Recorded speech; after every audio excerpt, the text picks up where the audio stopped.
योगस्थ कुरु कर्माणि संगं त्यक्त्वा धनंजय सिद्धे सिद्ध्यो समो भूत्वा समत्व योग उच्यते.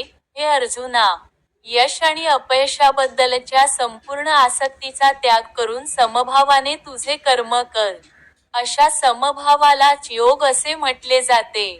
तात्पर्य: श्रीकृष्ण अर्जुनाला योगयुक्त कर्म करण्यास सांगतात. हा योग म्हणजे काय? योग म्हणजे सदैव चंचल असणाऱ्या इंद्रियांचे नियंत्रण करून परमतत्त्वावर मन एकाग्र करणे होय. परमतत्त्व म्हणजे कोण आहे? परमतत्त्व म्हणजेच श्रीभगवान आहेत आणि भगवंत स्वतः अर्जुनाला युद्ध करण्यास सांगत असल्यामुळे अर्जुनाला युद्धाच्या परिणामांशी काहीही कर्तव्य नाही. लाभ अथवा जय हा श्रीकृष्णांचा प्रश्न आहे. श्रीकृष्णांच्या आदेशानुसार अर्जुनाने कार्य करण्याचा त्याला सल्ला देण्यात आला आहे.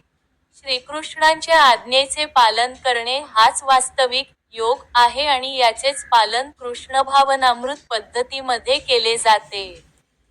कृष्णभावनामृताद्वारेच मनुष्य स्वामित्वाच्या भावनेचा त्याग करू शकतो. मनुष्याने श्रीकृष्णांचा सेवक किंवा श्रीकृष्णांच्या सेवकाचा सेवक बनणे अत्यावश्यक आहे. कृष्णभावनेमध्ये कर्म करण्याचा हाच एक योग्य मार्ग आहे आणि या मार्गाद्वारेच आपण योग्य कर्म करू शकतो. अर्जुन हा क्षत्रिय आहे म्हणून तो वर्णाश्रमधर्म संस्थेत सहभागी होत आहे. विष्णू पुराणामध्ये सांगण्यात आले आहे की, वर्णाश्रम धर्म पद्धतीचा संपूर्ण उद्देश श्रीविष्णूंना संतुष्ट करणे हा आहे. भौतिक जगातील नियमांप्रमाणे प्रत्येकजण स्वतः तृप्त होण्याचा प्रयत्न करीत असतो. परंतु वास्तविकपणे मनुष्याने स्वतःची संतुष्टी न करता श्रीकृष्णांना संतुष्ट केले पाहिजे. म्हणून जोपर्यंत मनुष्य श्रीकृष्णांना संतुष्ट करीत नाही तोपर्यंत तो वर्णाश्रम धर्माच्या तत्त्वांचे पालन योग्य रीतीने करू शकत नाही.